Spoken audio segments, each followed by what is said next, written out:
Located in the far northwest of the People's Republic of China, the Xinjiang Uyghur Autonomous Region is home to more than 25 million people. Approximately half of Xinjiang's population belongs to the Uyghur people and other Turkic and predominantly Muslim ethnic minority groups. Their languages, cultures, and ways of life differ distinctly from those of the Han, who are the majority ethnic group in China.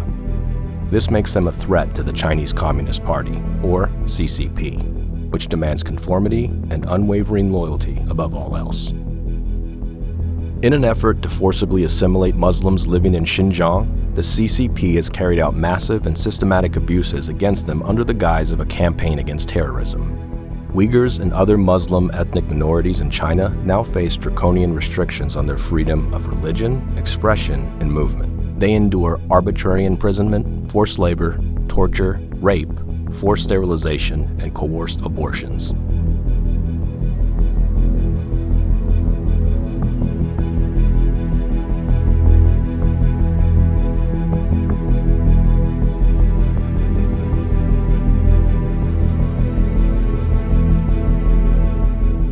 Hundreds of thousands have been sent to prisons, and an estimated 1.8 million people have been sent to internment camps where they endure unimaginable terror in the form of beatings, electric shocks, solitary confinement, deprivation of food, water, and sleep, exposure to extreme cold, and the abusive use of restraints, including torture tools like tiger chairs.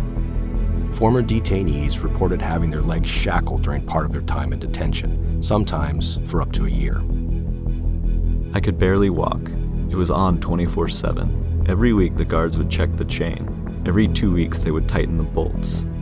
Several months after I arrived in the camp, they offered us water for showering, but always with the chain on.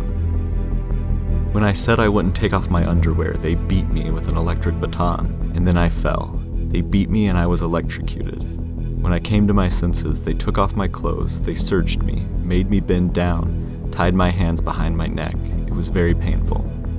Prisoners are forced to attend classes for up to 17 hours a day, where they are psychologically abused and subject to harsh physical punishments at the whim of their instructors.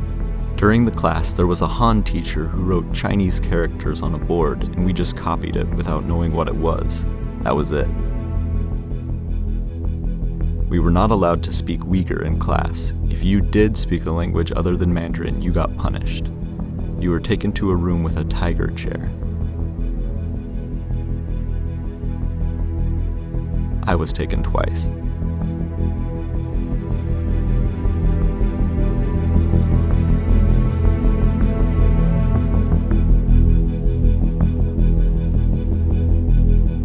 Outside the camps, the families of the prisoners are also heavily monitored. A massive number of security forces patrol Xinjiang and operate thousands of checkpoints. The surveillance cameras are literally everywhere. The discrimination is so blatant.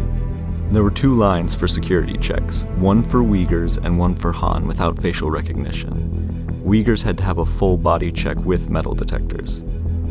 All former internees are under near constant electronic and in-person surveillance, including invasive homestays by government cadres who monitor them and report suspicious behavior. She ate with us, listened to what we were saying, told us about politics, about our crimes. She said, "Do not go abroad. Do not contact the outside world. Be thankful for the government. Confess that your father committed crimes." She stayed overnight. She stayed in the same room as me. She took photos of us, and she told us to attend classes.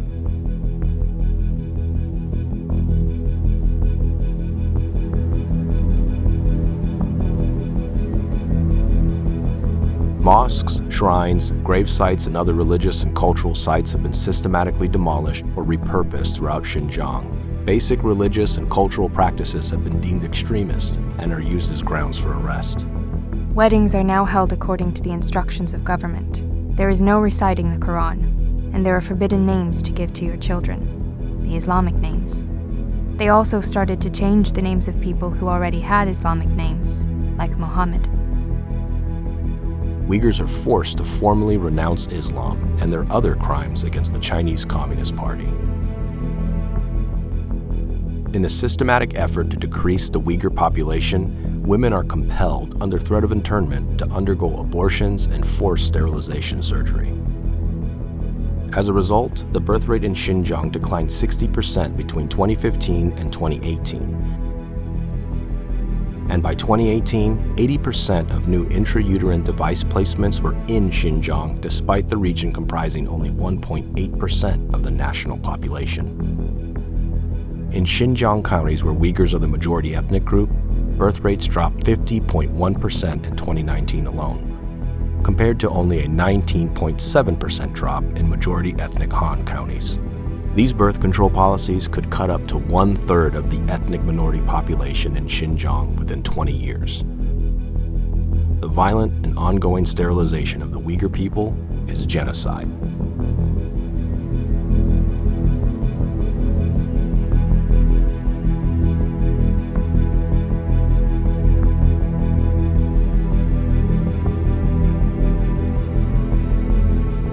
We must not turn a blind eye to the human rights violations committed by the CCP. We must unite in decrying these crimes against humanity. Boycott the 2022 Beijing Winter Olympics.